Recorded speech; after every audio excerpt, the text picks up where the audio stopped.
Сәлем қыздар, бүгін менде тағы да өте жеңіл дайындалатын және өте дәмді шығатын құлпынайлы пирог. Міндетті түрде жазып көріңіздер және комментарийге бөлісіңіздер.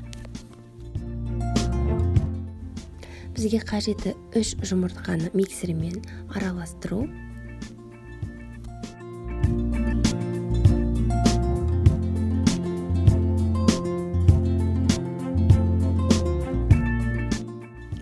Жарты ас қасық тұз және 120 грамм қант қажет.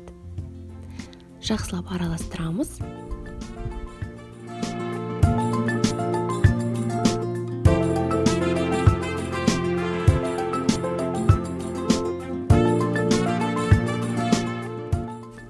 Ванилин болмаса ваниль қантынан 20 грамм қосамын.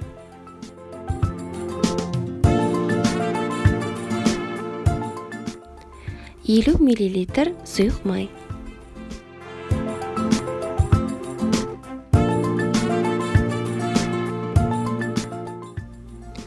Және ұн қоспас бұрын міндетті түрде 250 грамм қаймақ қосып жіберіңіз. Мен екеуінің орнын ауыстырып алдым, бірақ ешқандай да айырмашылық болған жоқ. Және ұннан 250 грамм қажет болады.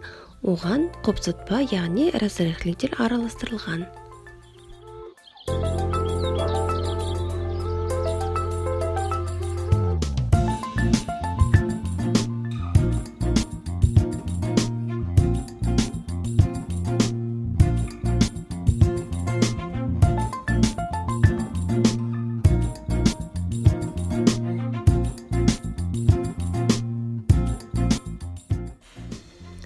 Және құлпынай қажет.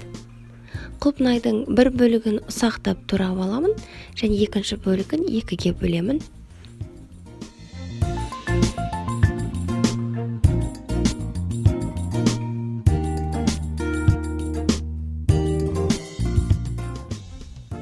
«22 сантиметрлі форма, асты пергаментті қағазға оралған, және бетін маймен жағып қойдым, және жан жағына ұн сеуіп қойдым. Себебі жабыс қалмауы керек.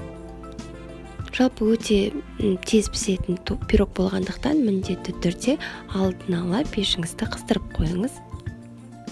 180 градуста бар жоғы 30-35 минут қажет.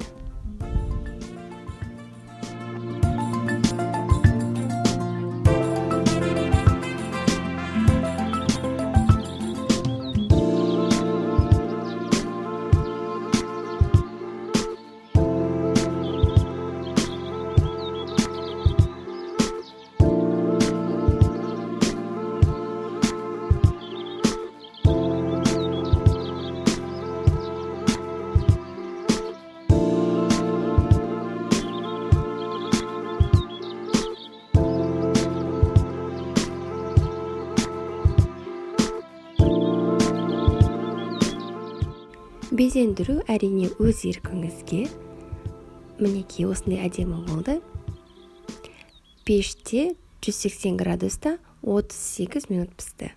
Міндетті түрде жасап көріңіз. Және каналыма тіркелгеніңізге рахмет. Астарыңыз дәмді болсын.